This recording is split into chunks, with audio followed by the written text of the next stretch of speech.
অল্প সেদ্ধ করে না তো আমাদের কাছে পানি বেশি দেয় হয়তো, বুঝছেন? হ্যাঁ, তাই মনে লাল লাল দেওয়া যায়।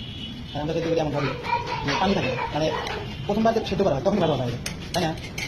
এইটাই পানি থাকে, এই যেমন শাক আমি সেদ্ধ করি, পানি হচ্ছে এখান থেকে করে খালাম, এখান থেকে রাখুন।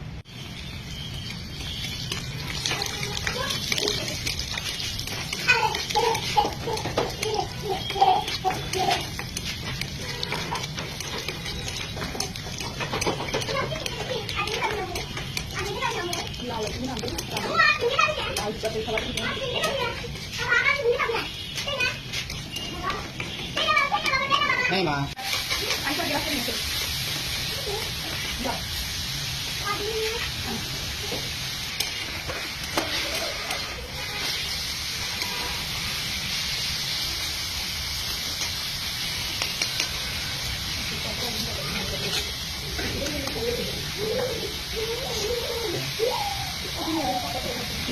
দেখে দেবেন